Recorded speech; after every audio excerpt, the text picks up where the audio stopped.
پڑھے باواز بلند الصلاۃ والسلام کہ یا رسول اللہ، الصلاۃ والسلام کہ یا حبیب اللہ، الصلاۃ والسلام کہ یا نبی اللہ صلی اللہ تعالی علیہ وسلم۔ دیکھیں اللہ فرماتا ہے وَلِمَنْ خَافَ مَقَامَ رَبِّهِ جَنَّتَانِ، کہ جو اللہ کے حضور کھڑے ہونے سے ڈرے اس کے لیے دو جنتیں ہیں۔ بات سمجھ میں آ رہی ہے آپ کو؟ اللہ فرماتا ہے جو میرے حضور کھڑے ہونے سے ڈرے اس کے لیے دو جنتیں ہیں۔ دیکھیں جب آپ کے اندر یا آپ کے موبائل کے اندر پانی آ جاتا ہو تو آپ کیا کرتے ہو؟ موبائل کے اندر وائبریشن پیدا کر دیتے ہو، موبائل وائبریٹ ہوتا ہے تو اس کی کانپنے کے بنا پر موبائل کے اندر جو پانی ہوتا ہے وہ باہر آ جاتا ہے۔ ایسا ہی ہے، تو جب کسی چیز کو حرکت دی جائے تو اس کے اندر جو چیز ہوتی ہے وہ باہر آ جاتی ہے۔ درخت پر آپ پھلوں کو دیکھو کہ وہ پک جائے گا، آپ حرکت دو گے درخت کا جو پھل ہے وہ نیچے آ جائے گا۔ سوکھے درخت کو آپ ہلاتے ہو پتے جھڑ کے نیچے آ جاتے ہیں۔ سرکار دو عالم صلی اللہ تعالی علیہ وسلم نے فرمایا جب بندہ اللہ کے حضور کھڑے ہو کر روتا ہے، کانپتا ہے، اس کانپنے کے بدولت اس کی خطائیں بھی معاف ہوتی ہوئی نظر آتی ہے، ان کی خطائیں جو ہے جھڑتی ہوئی نظر آتی ہے۔ اور سرکار دو عالم صلی اللہ تعالی علیہ وسلم نے فرمایا کہ انسان اللہ کے سب سے زیادہ قرب کو وہ بندہ پائے گا جو اللہ سے ڈرے گا، اور جو بندہ گناہ کرنے کے بعد یہ کہے کہ میرا یہ گناہ بہت بڑا گناہ ہے، میرا یہ گناہ بہت بڑا گناہ ہے، نہ جانے اللہ معاف کرے یا نہ کرے، ہم تو اللہ سے امید رکھتے ہیں مگر ہم اس گناہ کے ساتھ اللہ کو کس طریقے سے منہ دکھائیں گے۔ دیکھیں لوگ جب گناہ کرتے ہیں تو کچھ لوگوں کا یہ مائنڈ ہوتا ہے کہ اس گناہ کو یا تو چھوٹا سمجھتے ہیں یا اس گناہ کو بہت بڑا سمجھتے ہیں۔ دیکھیں لوگوں کا اس طریقے سے ذہن ہوتا ہے۔ سرکار نے فرمایا جو بندہ گناہ کرنے کے بعد اپنے گناہوں کو بڑا جانے گا اور کہے گا اے اللہ میرے خطا بہت بڑے ہیں، میرے کریم آقا فرماتے ہیں اللہ کہے گا اے بندے اس سے بھی بڑا تیرا رب ہے، اس سے بھی بڑا تیرا رب کریم ہے۔ اللہ کے دربار پر تو توبہ کرے گا، اللہ تیری خطاؤں کو معاف کر دے گا۔ میرے اسلام کے مقدس شہزادوں ذرا غور کرو، جب وہی بندہ یہ کہتا ہو اس نے گناہ کر لیے، اس نے جو ہے بدکاری کر لی، اس نے بدفعلی کر لی، اس نے اپنے زبان سے اس نے گناہ کو انجام دیا، اس کے بعد اگر وہ بندہ یہ کہے میری یہ گناہ جو ہے بہت ہی چھوٹے ہیں، نہ جانے لوگ کتنا اس طریقے سے گناہ کو کرتے ہیں، میرے کریم آقا نے فرمایا جو بندہ گناہ کرنے کے بعد یہ کہے یہ گناہ چھوٹے ہیں، رب اللہ تبارک و تعالی اپنے فرشتوں سے کہتا ہے فرشتوں گواہ ہو جاؤ، یہ بندہ کہتا ہے کہ یہ گناہ چھوٹے ہیں۔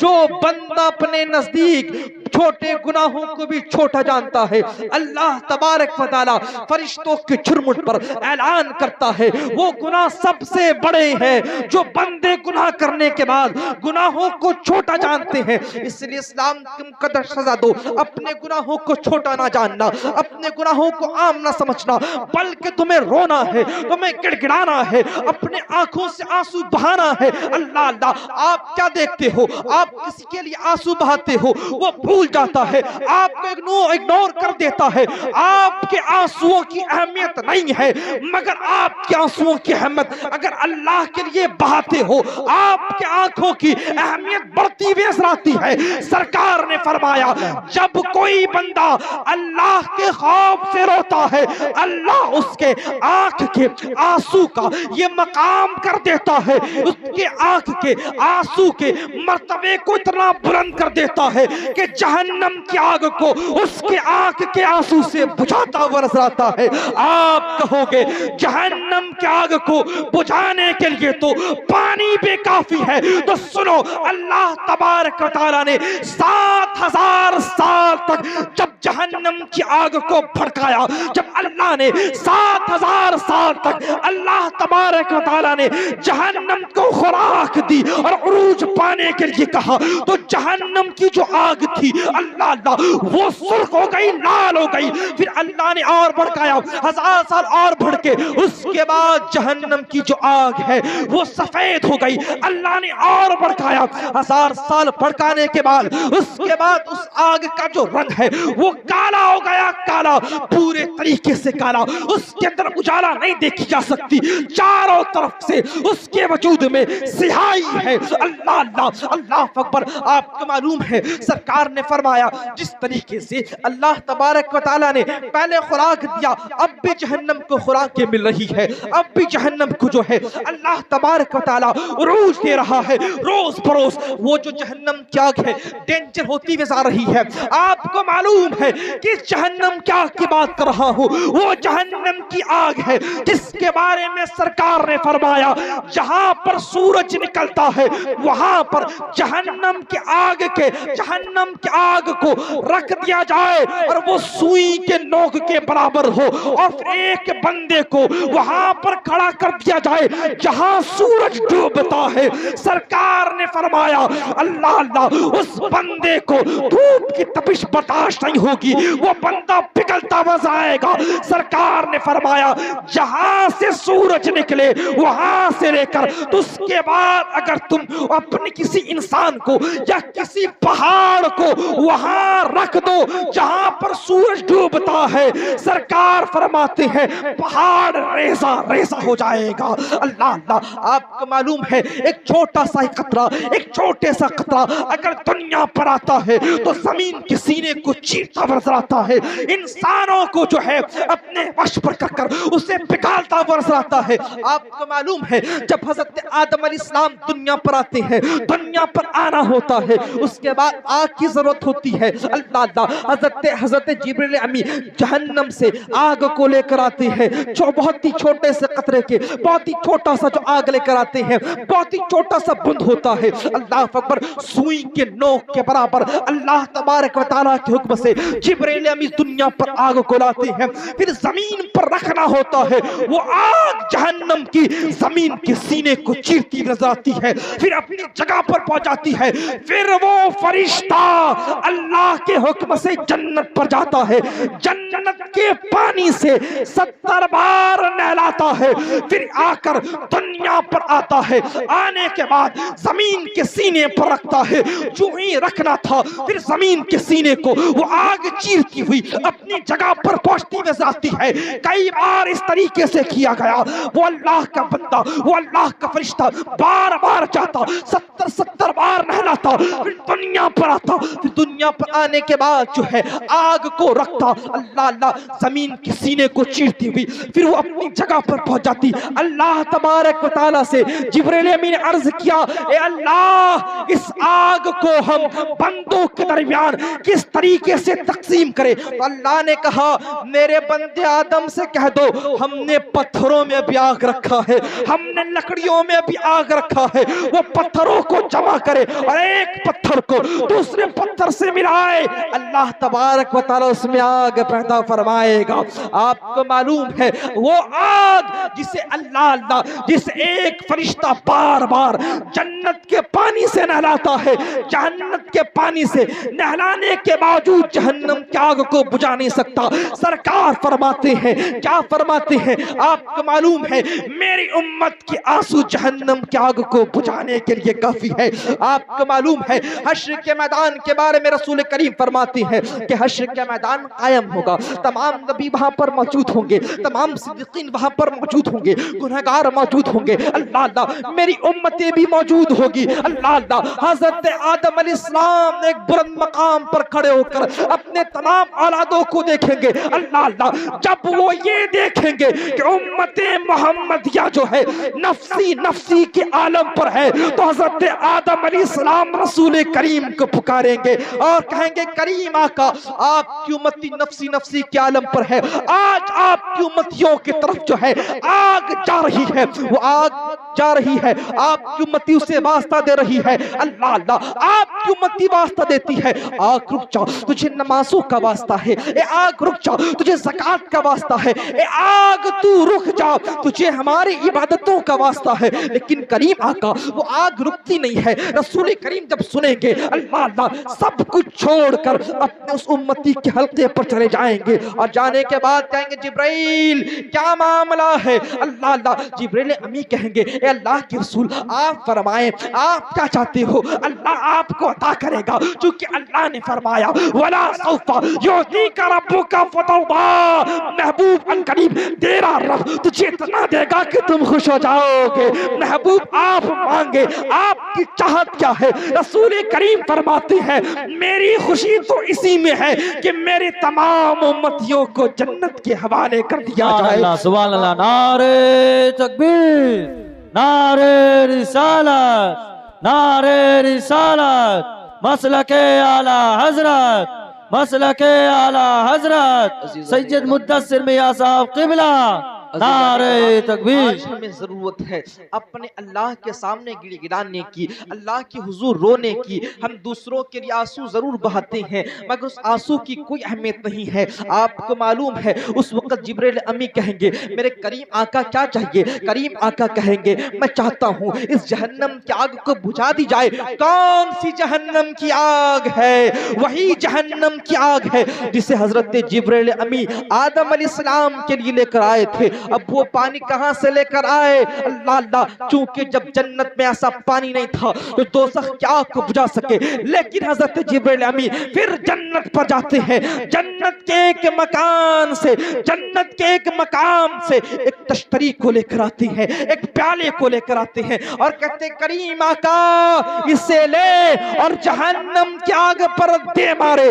رسول کریم اپنے انگلیوں کو اس پیالی کے اندر ڈالتے ہیں، پھر نکالتے ہیں کچھ پانیوں کو اور جہنم کی آگ پر چھڑک دیتے ہیں، پھر جہنم کی آگ بجھ جاتی ہے۔ اللہ جو ہی آگ بجھ گئی سوال اٹھا جبرائیل کون سا پانی تھا؟ اللہ چونکہ جب جہنم کی آگ کو سرد کرنا مقصود ہوا تو 70 بار جو ہے اسے نہلاتا رہا مگر آگ سرد نہیں ہوئی۔ یہ کون سا پانی ہے جس کے بدولت اللہ نے دوزخ کی آگ کو بجھا دیا ہے؟ کون سے مقام کا پانی ہے؟ اللہ جبرائیل امی کہتے ہیں کریم آقا یہ جنت کا پانی نہیں بلکہ آپ کی امت کی آنسو ہے جو خوف کے بنا پر وہ رویا کرتی تھی۔ اللہ حکم دیتا تھا فرشتے جا جو میرے خوف سے بندہ آنسو بہائے اسے تو اپنی تشتری میں سمیٹ لے۔ میں ان آنسوؤں کو سمیٹتا گیا، آج میں آپ کے سامنے پیش کیا، آپ نے چھڑکا جہنم کی آگ بجھ گئی۔ اس لیے اسلام کے مقدس شہزادوں آج ہمیں ضرورت ہے تو اس بات کی ضرورت ہے ہم اللہ سے ڈرے۔ اگر ہم اللہ سے ڈر جاتے ہیں دیکھو ہمارا تمام مسئلہ حل ہو جاتا ہے۔ دیکھو آج ہم جتنے بھی گناہ کرتے ہیں تمام گناہ کرنے کے جو وجوہات ہیں وہ ایک ہی وجہ ہے کہ ہم جو اللہ سے نہیں ڈرتے۔ اگر آپ اللہ سے ڈرو گے تو آپ چوری نہیں کرو گے، اگر آپ اللہ سے ڈرو گے تو آپ زنا کے اڈوں کو آباد نہیں کرو گے، اگر آپ اللہ سے ڈرو گے آپ جھوٹ نہیں بولو گے۔ اللہ آج اپنے معاشرے میں آپ دیکھو نوجوان جو نسلیں ہیں وہ ایک دوسرے کو نام لے کر نہیں پکارتی بلکہ اللہ کی پناہ چاہو گندی گندی گالیوں سے اسے وہ خطاب کرتے ہیں اور کہتے ہیں اے فلاں کمبخت، اے فلاں نہ جانے کتنی ماں بہنوں کی وہ گالیاں دیتے ہیں۔ اسلام کے مقدس شہزادوں دل کے کانوں سے سننا میرے کریم آقا کے دیوانے اللہ حضرت خواجہ حسن، حضرت خواجہ ہم سبوں کے راجہ معین الدین چشتی فرماتے ہیں کہ اللہ جب کوئی بندہ ایک مومن بھائی کو گالی دیتا ہے گالی دینے والے بندے پر مجھے خوف ہے کہیں اس کا خاتمہ بغیر ایمان کے نہ ہو۔ اللہ دیکھو تو صحیح اپنے دل کے کانوں سے سننا۔ دیکھو میں نے بہت بڑی بات کہہ دی، غریب نواز فرماتے ہیں ہم سبوں کے خواجہ فرماتے ہیں جو بندہ گالیاں دیتا ہو، جو بندہ گالیاں دیتا ہو مجھے خوف ہے کہ وہ وہ بندہ کافر ہو کر مرے گا۔ دیکھو تو صحیح گالیوں کی نحوست کس طریقے سے ہے۔ گالیاں جو ہے ہمارے چہرے کو نور کو چھین لیتی ہے، گالیاں جو ہے اللہ ہمارے رزق سے برکتوں کو دور کر دیتی ہے، گالیاں جو ہے اللہ ہم سبوں کو جو ہے جہنم کی وادیوں تک لے جاتی ہوئی نظر آتی ہے۔ اس لیے آج ہمیں ضرورت ہے ہم اللہ کے خوف کو بچائے، آج ہمیں ضرورت ہے اگر ہم اللہ سے ڈر جاتے ہیں ہمارا مسئلہ حل ہو جاتا ہے۔ دیکھو آج سب کوئی اگر یہ دعویٰ کر بیٹھے کہ ہم اللہ سے ڈرتے ہیں، میں کہتا ہوں آپ کا یہ دعویٰ بغیر دلیل کے باطل ہوگا۔ اصول بھی ہے دعویٰ بغیر دلیل کے باطل ہوتا ہے، باطل ہوتا ہے۔ پھر آپ اگر یہ دعویٰ کرتے ہو ہم اللہ سے ڈرتے ہیں، آپ کا یہ کہنا ہے نا ہم اللہ سے ڈرتے ہیں، ہاں کہو نا کہ ہاں آپ کا یہ دعویٰ ہے، آپ نے مان لیا، آپ بھی کہتے ہو ہم جو ہے اللہ سے ڈرتے ہیں، مگر میں کہوں گا دعویٰ کیا ہے؟ دعویٰ تو آپ کا ثابت ظاہر ہے لیکن دلیل کہاں ہے؟ آپ کہو گے دلیل نہیں ہے، آپ کہو کہ دلیل کس طریقے سے پیش کرے؟ ہم نے کہا دلیل تم پیش کرو سجدوں کو آباد کر کر، دلیل تم پیش کرو مسجدوں کو آباد کر کر، دلیل آپ پیش کرو اپنی نسلوں کی حفاظت کر کر، دلیل آپ پیش کرو اپنی گناہوں سے معافی مانگ کر۔ آپ کو معلوم ہے آج آپ جتنے گناہوں کو کرتے ہو تمام گناہوں سے آپ بھی اللہ کے خوف سے معافی مانگتے ہو، مگر میرے کریم آقا نے فرمایا حشر کے میدان میں بہت سارے ایسے لوگ ہوں گے جو یہ سوچ کر جائیں گے ہم نے توبہ مانگی تھی، ہم نے اللہ سے معافی مانگی تھی، اللہ نے ہمیں معاف کر دیا ہوگا، لیکن اس کے نام اعمال میں وہ نیکیاں درج ہوگی۔ وہ بندہ کہے گا اے اللہ ہم نے تو معافی مانگ لی تھی، ہم نے توبہ کر لیا تھا، پھر ہمارے نام اعمال میں جو ہے یہ بدیاں کس طریقے سے ہیں؟ کریم آقا نے فرمایا کہ وہ بندہ جب اللہ کے دربار پر چیخے گا میرا رب کریم جواب دے گا بندہ تم نے فقط اپنی زبان سے توبہ کیا تھا، بندے تم نے فقط اپنی زبان سے توبہ کیا تھا، اگر تو سچے دل سے توبہ کرتا تو تمہارے نیکیوں میں تمہارے اعمال میں یہ درج نہیں کی جاتے۔ اللہ اکبر، یہ بہت بڑی بات ہے۔ دیکھو توبہ کسے کہتے ہیں؟ توبہ دل سے شرمندہ ہونے کو کہتے ہیں۔ اللہ ہم نے ایسا کیا، تیرے نبی کے دربار پر حاضر ہونا تجھے منہ دکھانا ہے، اس اعمال کو لے کر تیرے دربار پر میں حاضر ہو سکتا ہوں؟ یہ شرم یہ احساس جب آپ کے اندر پیدا ہوگا سمجھ جانا آپ کی توبہ قبول کر لی گئی ہے۔ دیکھو تو صحیح آپ اللہ کے دربار پر پیش ہونے والے ہو، سب کو مانتے ہو اللہ کے دربار پر پیش ہونا ہے، حاضر ہونا ہے، مانتے ہو نا بھائی؟ کہو نا آپ مان لیے اللہ کے دربار پر پیش ہونا ہے۔ آپ نہیں دیکھتے جب دنیا والوں کے سامنے ہم پیش ہوتے ہیں، کسی بڑے انسان کے سامنے پیش ہوتے ہیں یا کسی بڑے فنکشن میں ہم جاتے ہیں تو اچھے لباس کو پہنتے ہیں۔ ہم کسے پہنتے ہیں؟ اچھے لباس کو پہنتے ہیں۔ کسی معیاری انسان سے ملنا ہو ہم اچھے لباس پہنتے ہیں، ہمارے لباس پر اگر داغ ہوتے ہیں دھبے ہوتے ہیں ہم نہیں ملتے، ہم پہلے کپڑے کو صاف کرتے ہیں، خود کے وجود کو گندگی سے بچاتے ہیں، خوشبو لگاتے ہیں، پھر اس کے پاس جاتے ہیں۔ اللہ اللہ اللہ اکبر، اسی طریقے سے آپ کو اللہ کے دربار پر حاضر ہونا ہے تو کیا اللہ کے دربار پر ان اعمال کو لے جاؤ گے جن اعمال میں تمہارے ماں باپ کی نافرمانیاں درج ہے؟ اپنے اللہ کے سامنے ان اعمال کو لے کر جاؤ گے جن اعمال میں تمہاری جو ہے چوری درج ہے، جن اعمال میں جو ہے تمہاری بدنظری درج ہے؟ اللہ کے سامنے ان اعمالوں کو لے جاؤ گے جن اعمال میں تمہاری جو ہے تمام ایکٹیویٹیز، تمہارے تمام جو ہے گناہوں کو اللہ کے فرشتوں نے درج کر رکھا ہے؟ تمہیں گوارا نہیں ہے کہ خراب کپڑے کو پہن کر کسی معیاری انسان سے ملاقات کرو، پھر تجھے کس طریقے سے گوارا ہو سکتا ہے؟ اعمال میں چوری ہو، اعمال میں بدکاری ہو، پھر رسول کریم کو ہم منہ دکھائے نہیں چاہتے کہ ہمارے اعمال میں چوری رہ جائے تو تمہیں کرنا کیا ہے؟ تمہیں توبہ کے صابن سے اپنے گناہوں کو صاف کرنا ہے۔ اگر آپ نے توبہ کے ضرب سے اپنے نامہ اعمال کو صاف کرنا شروع کر دیا تو پھر آپ رسول کریم کو منہ دکھا سکتے ہو۔ آپ کو بس ایک واقعہ بتاؤں، آپ کی اگر توجہ ہو تو بتاؤں، توجہ ہے آپ کی؟ ایک صحابی ہے جن کا نام حضرت ثعلبہ ہے۔ دیکھو دو ثعلبہ گزرے، ایک ثعلبہ وہ جنہوں نے زکوٰۃ دینے سے انکار کر دیا تھا، ایک ثعلبہ وہ ہے جن کی عمر 15 سال کی تھی۔ اللہ اللہ ذرا غور سے سننا، میں دوسرے والے سالبہ کی بات کر رہا ہوں.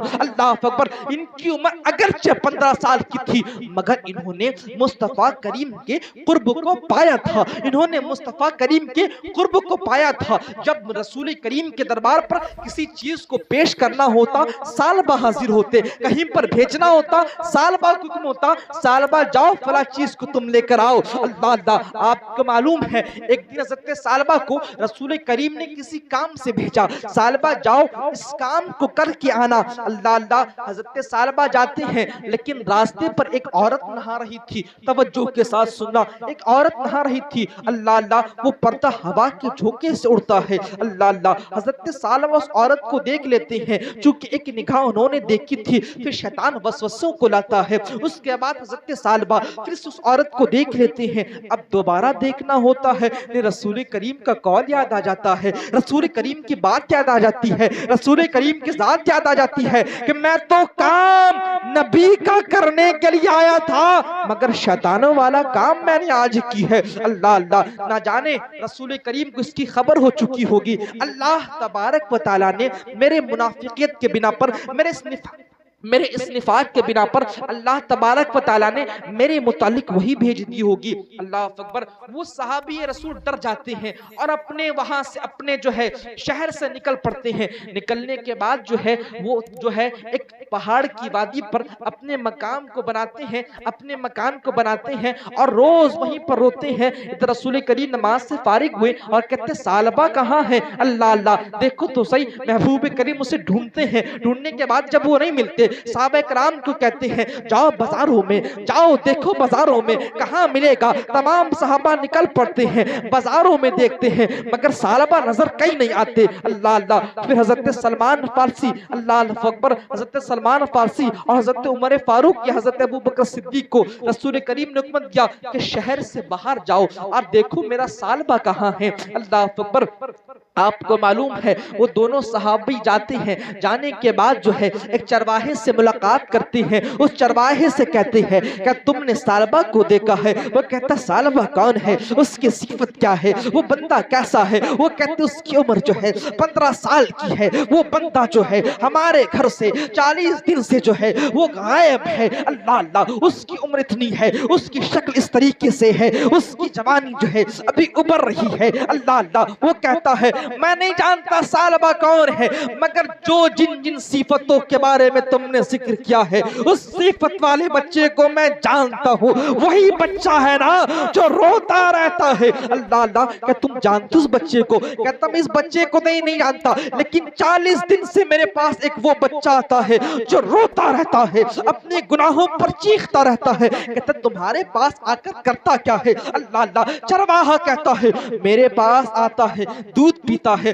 تھوڑا سا دودھ پیتا ہے, پھر چلا جاتا ہے. پہلے تو صحت اچھی تھی مگر کم خوراک کے بنا پر, غم کے بنا پر وہ بندہ جو ہے کمزور ہو گیا ہے. اللہ اللہ. وہ کہتا تمہارے پاس وہ کب آتا ہے. اللہ اللہ. وہ کہتے اس کے آنے کا جو وقت ہے ابھی ہی ہے. اللہ اکبر. حضرت سلمان فارسی کہتے چلو لے چلو. اللہ اللہ. حضرت سلمان فارسی جاتے ہیں. جانے کے بعد ایک دیوار کی پیچھے چھپ جاتے ہیں اور کہتے آؤ آج دیکھیں وہ رونے والا بچہ کون ہے. اللہ اللہ. سارے دونوں صاحب انتظار کرتے ہیں اس بچے کو دیکھو جو بچہ 40 دن سے روتا ہے کہ اپنا وہ سالبہ تو نہیں ہے. اللہ اللہ. آپ کو معلوم ہے حضرت سلمان فارسی دیکھتے ہیں ایک بندہ روتا ہوا راستے سے آتا ہے جس کے بدن پر جو ہے زیادہ گوشت ہے, اب جو ہے ہڈیاں نظر آ رہی ہے. اللہ اکبر. آپ کو معلوم ہے جب بچہ قریب ہوتا ہے سلمان فارسی کی نگاہ پڑتی ہے اور وہ کیا پڑھتے ہیں عمر دیکھنا یہ تو اپنا سالبہ ہے.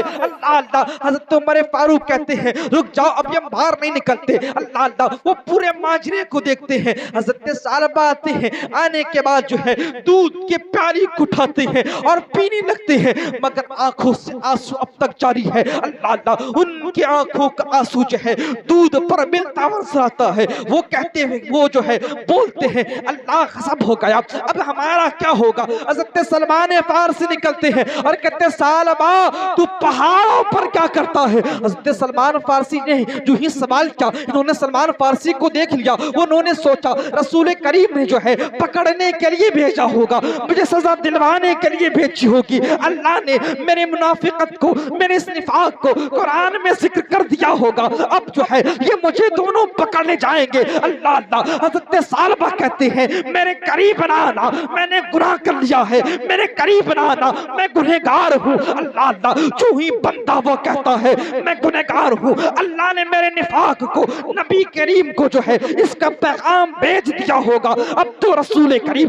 مجھے سزا دینے کے لیے ڈھونڈ رہے ہوں گے۔ اللہ اکبر۔ آپ کو معلوم ہے حضرت سلمان فارسی کہتے ہیں تمہارے متعلق کوئی وحی نازل نہیں ہوئی ہے، کوئی بھی وحی اللہ تبارک و تعالیٰ کی جانب سے نازل نہیں ہوئی ہے، بلکہ مصطفیٰ کریم تو تمہارے لیے بے چین ہے، بے چینی کے ساتھ انتظار کر رہے ہیں، اور اپنے صحابی کو جو ہے کاموں میں لگا دیے ہیں، ثعلبہ کو ڈھونڈو۔ اللہ اللہ، جب تم شہر پر نہیں ملے تو رسول کریم نے ہمیں پہاڑوں کی طرف بھیج دیا ہے۔ آپ کو معلوم ہے اللہ اللہ، وہ ثعلبہ کہتے میں گنہگار ہوں، مجھے نہ لے جاؤ، لیکن جب حکم ہوتا ہے رسول کریم نے تمہیں بلایا ہے، وہ حاضر ہوتے ہیں رسول کریم کے دربار پر، وہ روتے ہوئے نظر آتے ہیں، کہتے رسول کریم غضب ہو گیا، میں نے اس گناہ کو کر لیا۔ رسول کریم کہتے ثعلبہ، اللہ نے تیری نفاق کو قرآن میں ذکر نہیں کیا، اللہ تبارک و تعالیٰ کو تو نہیں جانتا کہ اللہ توبہ کرنے والے بندے کو پسند فرماتا ہے۔ اللہ اکبر۔ پھر وہ ثعلبہ وہیں روتے رہتے ہیں، پھر وہ ثعلبہ کو دل پہ جو ہے ندامت ہوتی ہے اور وہ چیختے ہیں، رسول کریم کے گود میں اپنے سر کو رکھتے ہیں اور انہیں افسوس ہونا ہوتا ہے، موت کا فرشتہ آتا رسول کریم کی گود میں اس کی روح کو نکال لے جاتا ہے، رسول کریم کی گود میں اس کی روح کو وہ نکال لے جاتے ہیں۔ تو دیکھو تو صحیح، پھر اللہ تبارک و تعالیٰ اسے جنت کا پروانہ بھی دیتا ہے، کس بنا پر؟ کہ ظاہری توبہ کے بنا پر نہیں، دل پہ ندامت ہوئی، دل سے انہوں نے شرم کیا، دل پہ احساس ان کی جو ہے اجاگر ہوئی، انہوں نے اللہ کے دربار پر رویا کہ گڑایا، پھر اللہ تبارک و تعالیٰ نے اسے عہدہ دیا۔ دیکھو جتنے بھی درجات بندے کو ملے ہیں نفس امارہ کی مخالفت پر ملی ہے، ورنہ جو نفس امارہ کے غلام ہوگا اسے درجات ملیں گے؟ نہیں مل سکتے۔ جب تک تم نفس لوامہ کو تم عروج نہ دو، خوراک نہ دو، تب تک تم صاحب نفس مطمئنہ نہیں ہو سکتے۔ اب یہ بات آپ کو شاید سمجھ میں نہ آئے، لیکن یاد رکھو نفس کی 3 کوالٹیز ہیں، بتا دوں۔ نفس 3 طریقے کا ہوتا ہے، ایک وہ جو آپ کو گناہوں کے لیے ابھارتا ہے، اس کا نام کیا ہے؟ نفس امارہ۔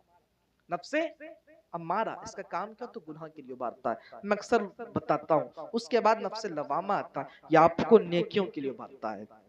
پھر جب نفس لوامہ کو آپ خوراک دیتے اس کی بات مان کر، پھر یہ کنورٹ ہو جاتا ہے نفس مطمئنہ کی طرف۔ پھر بندہ جب صاحب نفس مطمئنہ ہو جاتا ہے، اللہ اسے ولایت کا مقام دے دیتا ہے، پھر بندہ کس چیز سے ڈرتا نہیں، اپنے حال پہ مطمئن رہتا ہے۔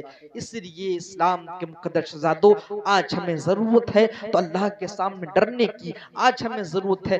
دیکھو کسی انسان سے آپ نہ ڈرو، کوئی فرق نہیں پڑتا، آپ مخلوق سے کیوں ڈرو گے؟ خالق سے ڈرنا شروع ہو جاؤ، خالق کے بندے بن جاؤ، مخلوق آپ سے ڈرتی ہوئی نظر آئے گی۔ اس لیے کہ اللہ تبارک و تعالیٰ نے فرمایا، جو بندہ زمین کے اندر اپنے سینے کو تان کر چلتا ہے، بے باک ہو کر چلتا ہے، اللہ اللہ دنیا پر جو ہیرو بن کر چلتا ہے، حشر کے میدان پر وہ زیرو ہوگا۔ حشر کے میدان پر سب سے زیادہ وہی ڈرنے والا ہوگا جو بندہ زمین پر مجھ سے نہیں ڈرتا ہوگا، اور جو بندہ زمین پر مجھ سے ڈرے گا، حشر کے میدان پر میں اس کے دل سے خوف کو زائل کر دوں گا۔ حشر کے میدان پر وہ بندہ بے خوف ہو جائے گا، میں زمین پر حشر پر تو خوف کو ایک بندے کے سینے پر جمع نہیں ہونے دوں گا۔ بات سمجھ میں آ رہی ہے آپ کو؟ بات سمجھ میں آ رہی ہے نا؟ تو آپ کو کوشش کیا کرنی ہے؟ کوشش کیا کرنی ہے کہ آپ توبہ کرو۔ دیکھو اگر آپ توبہ کرتے ہو نا، اللہ آپ کے توباؤں کو معاف فرمائے گا۔ آپ کہو کہ گناہ ہمارے بہت ہیں، سرکار غوث پاک کے قول کو سنا ہے، وہ اپنی کتاب غنیۃ الطالبین میں تعریف فرماتے ہیں، جب بندہ گناہ کرتا ہے اس کے پاس سے لے کر آسمان تک دھواں دھواں ہو جاتا ہے۔ توجہ ہے آپ کی؟ اس کے پاس سے لے کر آسمان تک دھواں دھواں ہو جاتا ہے. آپ لائٹ دیکھتے ہو نا، یوں اگر ایک سیدھا لائٹ ہوتا ہے وہ آسمان تک جاتا ہے، دکھتا جاتا ہے، سیدھا ہو کر جاتا ہے.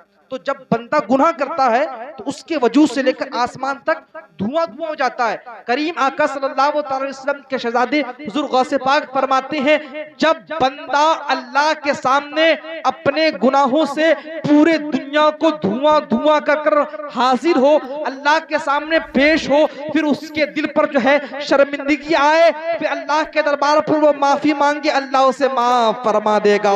معلوم یہ ہوا ہم اللہ کے دربار پر حاضر ہوتے ہیں، گناہوں سے توبہ کرتے ہیں، اللہ ہماری درجات کو بلند کرتا ہے. اور یاد رکھو میری وہ بہنیں جو کہتی ہے ہم نے گناہیں کر دی ہماری اولادیں برباد ہو جاتی ہے، ہاں ہاں میرے بھائیوں تم بھی سنو، میرے بہنوں تم بھی سنو، اگر تم نے پاپ کیے ہوں گے، تم نے جو ہے ٹک ٹاک والے کو دیکھ کر تم اس کے فین بنی ہوگی، تم جو ہے انگریزی تعلیم کو دیکھ کر تم نے اپنے جسم کی نمائش کی ہوگی، اس کا اثر تمہاری اولادوں تک ہوگی. ہاں ہاں پھر تمہاری اولادوں میں جو ہے خالد بن ولید جیسا اثر نظر نہیں آئے گا، تمہاری اولادوں میں جو ہے سلمان فارسی جیسے جو ہے قربانیاں نظر نہیں آئے گی، تمہاری اولادوں میں جو ہے فیش بازی عام ہو جائے گی. تو ہم کریں کیا جس کے بنا پر ہمارے اولادوں کے کردار میں سلمان فارسی کے کردار نظر آئے، ہمارے کردار میں جب حب مصطفیٰ شامل ہو جاتا ہے پھر ہماری اولادیں جو ہے علی کی غلامی کو سنبھالتی نظر آتی ہے. آپ کو معلوم ہے آپ کی کثرت نیکیاں آپ کو گناہوں سے روکتی ہے، اور آپ کی زیادہ نیکیاں اور آپ کی توبائیں آپ کی اولادوں کو بھی سنوارتی ہے. آپ کو معلوم ہے بنی اسرائیل کے واقعہ بتا کر گفتگو کو ختم کروں. بنی اسرائیل میں جو ایک بہت بڑے عابد تھے، کیا تھے؟ بہت بڑے عابد تھے، اللہ اکبر، بہت انہوں نے عبادتی کی، ان کا ایک بہت بڑا خانقاہ تھا. آپ کو معلوم ہے انہیں ایک روز خبر ہوتی ہے کہ فلاں محلے پر جو ہے ایک بہت ہی خوبصورت حسینہ آئی ہے. اللہ اللہ، نوجوان ان کے زلفوں کے جو اسیر بن چکے ہیں ان کو دیکھنے کے لیے نوجوانوں کی قطار رہتی ہے اور وہ اپنے جسم کو بیچتی ہے. اللہ اللہ، کچھ رقم اگر میرے پاس بھی ہو جائے تو میں بھی اس کے جسم کے ساتھ کھیل سکتا ہوں. دیکھو تو صحیح، ایک اللہ کا ولی ہے، ایک اللہ کا بہت ہی محبوب بندہ ہے. وہ بندے کے اندر بھی شیطان ایک وسوسے کو پیدا کرتا ہے. وہ جو رات دن عبادتیں کیا کرتے تھے، اللہ اللہ، اس کے کوٹے پر پہنچ جاتے ہیں اور کہتے ہیں میں تم سے گناہ کا ارادہ رکھتا ہوں، میں تمہارے حسن کا اسیر ہو گیا ہوں. اللہ اللہ، وہ کہتے ہیں میری فیس یہ ہے. وہ کہتے ہیں دیکھ میں نے جتنی مریدوں سے سنبھالا تھا، جتنے مجھے میری محنت کی کمائی ملی تھی، آج تمام مالوں کو میں تمہارے سامنے رکھ دیتا ہوں، کیا تمہارے لیے کافی ہے؟ اللہ اللہ، وہ عورت کہتی ہاں کافی ہے، آؤ گناہ کرتے ہیں. اللہ اکبر، جب عورت اپنے جسم کو دکھانا شروع کرتی ہے اس بندے کے اندر جو ہے اللہ کا خوف طاری ہو جاتا ہے. وہ اس بندے کے اندر جو ہے اللہ کا خوف طاری ہو جاتا ہے. پھر وہ بندہ اپنے قدموں کو پیچھے ہٹاتا نظر آتا ہے، گویا اس کی پرانی نیکیاں اس کی حفاظت کرتی ہوئی نظر آتی ہے. اللہ اللہ، پھر وہ بندہ کہتا ہے کہ بہن یاد رکھ میں اللہ سے ڈر رہا ہوں، کوئی نہیں دیکھتا، مجھے خوف اپنے محبین کی، مجھے خوف ان لوگوں کی جو مجھے بہت ہی پاک مانتے ہیں. اللہ اللہ، میرے وہ مریدین اگر مجھے دیکھتے ہیں میری عزت نہیں کرتے تو میرا رب ہمیشہ دیکھتا ہے. میرا رب سونے سے، میرا رب اونگ لینے سے پاک ہے. میں اس رب کے دربار پر کیسے حاضر ہو سکتا ہوں؟ اللہ اللہ، تجھے مال چاہیے، میری بہن مال کو رکھ لے، لیکن مجھے جانے دے. نوجوانوں دل کے کانوں سے سننا، وہ عورت کہتی ہے، وہ بندہ چلا جاتا ہے مگر اس کی تھوڑی دیر کی صحبت میرے دل کی دنیا کو بدل دیتی ہے. اس کی تھوڑی دیر کی صحبت میرے دل کی دنیا کو بدل دیتی ہے. اس لیے کہ سرکار دو عالم صلی اللہ علیہ وسلم نے فرمایا اچھی صحبت تمہارے لیے عطر فروش کی طرح ہے. دیکھو تو صحیح، آپ اگر عطر والوں کے پاس جاتے ہو عطر نہیں لیتے مگر آپ کو خوشبو لگا دیتا ہے. سرکار نے فرمایا تم عطر لو یا نہ لو تمہارے جسم سے خوشبو آتی ہے. وجہ یہ ہے تم نے سچوں کی صحبت اختیار کی تھی، وجہ یہ ہے تم جو ہے عطر فروش کی دکان پر گئے تھے. سرکار وہی فرماتے ہیں اور بروں کی صحبت تمہاری اینٹ کے بھٹے کی طرح ہے. بھٹے پر اگر آپ جاتے ہو کچھ نہیں کرتے مگر آپ کے دامن میں داغ لگتا ہے. دیکھو اس کے بعد کیا ہوتا ہے، وہ بزرگ اپنے خانقاہ میں چلے جاتے ہیں. پھر یہ عورت اپنے تمام سامانوں کو جمع کرتی ہے. کیا کرتی ہے کہ عورت یہ جو گنہگار تھی اپنے تمام سامانوں کو جمع کرتی ہے، اس کے بعد تلاش میں نکل جاتی ہے اس کے خانقاہ میں پہنچتی ہے اور ان کے معتقدین سے کہتی ہے کہ فلاں بندہ ہے آپ کے گھر پر؟ کہتے ہیں ہاں ہے، کہ بلائیں، میں اس کے لیے بہت دور سے سفر کر آئی ہوں۔ وہ جاتا ہے، ان کا جو مرید تھا، ان کا جو ماننے والا تھا، عقیدت مند تھا، کہتے حضور ایک عورت آئی ہے، کہتے ایک عورت آئی ہے، ان کے دل کی دھڑکنیں تیز ہو جاتی ہے کہ اسی میں سے کوئی عورت تو نہیں جو میری شکایت کرنے کے لیے آئی ہو؟ وہ آتے ہیں اور دیکھتے ہی تو وہی عورت ہے جس سے ہم نے گناہ کا قصد کیا تھا، گناہ کا ارادہ کیا تھا۔ اللہ اللہ دیکھنا ہوتا ہے، اس بزرگ کی آنکھیں پھٹی کی پھٹی رہ جاتی ہے، ایک چیخ مارتے ہیں، اللہ کے خوف سے وہی مر جاتے ہیں۔ اللہ اکبر، ایک اللہ کا فرشتہ اس کی روح کو نکال لے جاتا ہے۔ آپ کو معلوم ہے وہ عورت کہتی ہے میں جس کے لیے اپنی دنیا کو چھوڑ آئی وہ اللہ کے خوف سے اس دنیا کو ہمیشہ کے لیے چھوڑ گیا۔ میں تو آئی تھی اللہ کے دربار پر توبہ کرنے کے لیے، کیا کوئی ایسا بندہ نہیں ہے جس کی طرح متقی ہو، پرہیزگار ہو، جس سے میں شادی کروں؟ اللہ اللہ، ان کے مریدین کہتے ہیں نہیں نہیں، اس کی طرح متقی تو کوئی نہیں، اس کی طرح پرہیزگار تو کوئی نہیں، لیکن ایک بندہ ہے جس کا بھائی ہے، اس کی طرح تو نہیں لیکن عبادتیں بہت کرتا ہے، وہ بھی متقی ہے، تم اس سے شادی کر لو۔ اللہ اللہ، وہ عورت کہتی ٹھیک ہے میں اس سے شادی کر لوں گی۔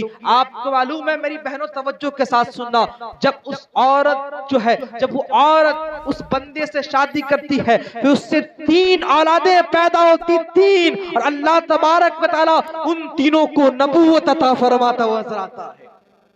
3 جو بیٹے ہوتے ہیں اللہ تبارک و تعالیٰ کے، وہ نبی بھی ہوتے ہیں۔ بات سمجھ میں آئی؟ تو اگر آج ہم سچوں کی صحبت اختیار کریں، آج ہم اللہ کے حضور گڑگڑائیں، روئیں اور کہیں اللہ ہم نے جو کیا معاف کر دینا، ہم جو بہت ہی شرمندہ، زبان سے نہیں دل سے سوچنا، ایک دن اندھیرے میں بیٹھ کر اپنے اللہ سے یہ باتیں کرنا اور دل کو احساس دلانا رب کریم ہم نے بہت خطائیں کی ہے، پھر تمہاری نسلوں میں انقلاب برپا ہوتا نظر آئے گا، پھر تمہاری نسلوں میں جو ہے خالد بن ولید کے جذبات نظر آئیں گے، پھر تمہاری نسلوں میں جو ہے حضرت علی کی سخاوتیں نظر آئے گی، ورنہ تمہاری اولادیں بگڑے گی، تمہاری نسلیں برباد ہوگی۔ اسی نسلوں کو آباد کرنا چاہتے ہو، جنت کے حقدار بننا چاہتے ہو تو بری صحبت سے بچو اور اللہ تبارک و تعالیٰ سے ڈرتے رہو۔ اللہ تبارک و تعالیٰ سے ڈرنے کا مقام آپ نے جانا، اللہ نے فرمایا وَلِمَنْ خَافَ مقام ربی جنتان، جو اللہ کے حضور کھڑے ہونے سے ڈرے اس کے لیے 2 جنتیں ہیں۔ پھر ڈرنے والوں بندوں کی فضیلت ہے کہ اللہ تبارک و تعالیٰ سے اپنی دیدار بھی فرمائے گا۔ اس لیے اپنی نظروں کی حفاظت کرو، چونکہ یہ نظریں جو ہے دنیا کی حسیناؤں سے ملانے کے لیے نہیں ہے، بلکہ نظروں کی حفاظت کرو تاکہ مصطفیٰ کریم کے جلووں کو دیکھ سکو۔ میں آپ سے بار بار کہتا ہوں اپنے ہاتھوں کا، اپنے وقت کا غلط استعمال نہ کرو، اللہ کے دربار پر توبہ کرو۔ آؤ ایک مرتبہ ہم سب کوئی اللہ کے دربار پر توبہ کرتے ہیں، توبہ کریں گے تھوڑی دیر کے لیے، جس طریقے سے آپ نماز میں بیٹھتے ہو اس طریقے سے بیٹھ جاؤ، نماز میں جس طریقے سے آپ بیٹھتے ہو بیٹھ جاؤ۔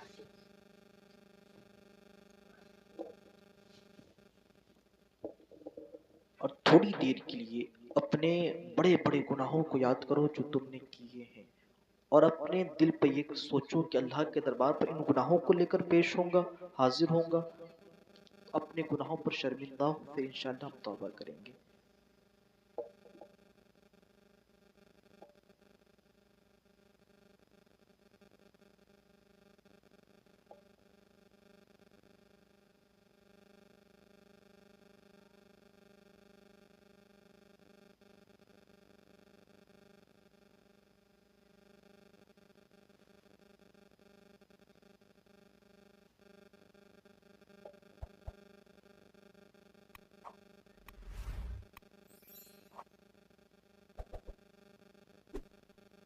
سب پڑھیں توبہ استغفر اللہ ربی من کل ذنب واتوب الی لا الہ الا اللہ محمد رسول اللہ صلی اللہ علیہ وسلم۔